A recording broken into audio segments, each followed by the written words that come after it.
আসসালামু আলাইকুম। আপনি যদি মুসলমান হয়ে থাকেন অবশ্যই সালামের উত্তরটা দিয়ে যাবেন, আর 3 সেকেন্ডের জন্য আল্লাহর নামটি কমেন্ট বক্সে অবশ্যই লিখে যাবেন।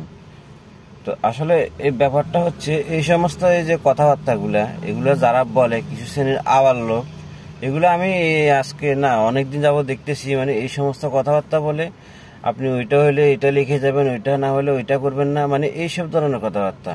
আমার কথা হচ্ছে ভাই, এই সালামের উত্তরটা মানে এভাবে মানে নিতেই হবে এভাবে।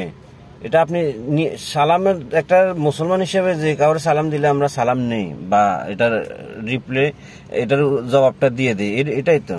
তো এটা আবার বলতে হবে কেন? এটা ভিডিওর মাধ্যমে বলতে হবে কেন যে সালামের উত্তরটা দিবেন?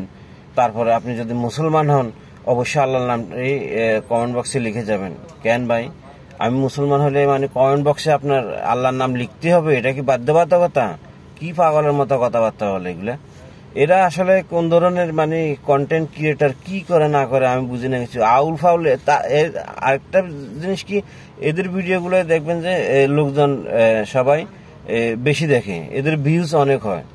আর আমাদের সাথে আমরা যারা একে অপরের সাথে কানেক্টেড আছি, এদের একটা সমস্যা হলো কি, এরাও কিছু লোক আছে খালি সাপোর্ট দিলে সাপোর্ট পাবেন, এটা করলে ওইটা পাবেন, নাহলে সাপোর্ট পাবেন না, মানে দুনিয়ার কথাবার্তা। তো আমার কথা হলো, সাপোর্ট দিলে সাপোর্ট অবশ্যই পাবেন। আপনি একটা লোকের কমেন্ট বক্সে আসেন, এসে একটা কমেন্ট করে গেলে তো হয়। যারা যেমন আমি যেটা করি, আমার কমেন্ট বক্সে হয়তো আজকে দেখলাম না, কালকে যদি চেক করি। সময়ের কারণে মানুষের সময় অসময় থাকতেই পারে, মানে আপনাকে সাপোর্ট করতে হবে এমন তো কিছু না, এটা তো আপনার চাকরি নেই তো। তো এই বিষয়টা হচ্ছে এরকম।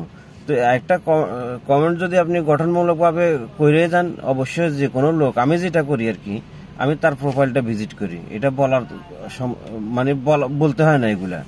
এগুলা বিভিন্নভাবে বলে, কি ইনবক্স করে বলে, কমেন্ট বক্সে করে বলে, আর স্টিকার কমেন্ট করে করে তো মানে অবস্থা পুরো মানে খারাপ করে দিছে। এমন অবস্থা চলতেছে যেটা মানে হয়তো এবার বইলা বুঝাইতে পারম না। তো বিষয়টা হচ্ছে এটা আর কি। তা আমি আসলে মানে এদেরকে নিয়ে খুব একটা মানে আপসেট, যে শালার কি এগুলা কি মানুষ না কি এগুলা?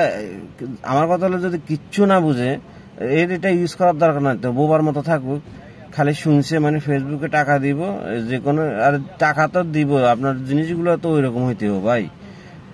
কতজনে কত বছর যাবৎ আইডি খুলছে, এরা কিন্তু ওইভাবে কাজ করতে পারতেছে না। কারণটা হচ্ছে তাকে দিয়ে হইতেছে না, সে যেভাবে পারতেছে ওইভাবে করতেছে। তো আমি একটা আইডি খুললাম, খুলে খালি আমাকে লাইক কমেন্ট করেন, এটা করেন ওইটা করেন, এইভাবে বললে আপনি মুসলমান হলে এটা করবেন। এগুলো একদম মানে বকবাস কথাবার্তা। কি পাগল ছাগল এগুলো আমি বুঝি না, আমার মাথায় আসে না।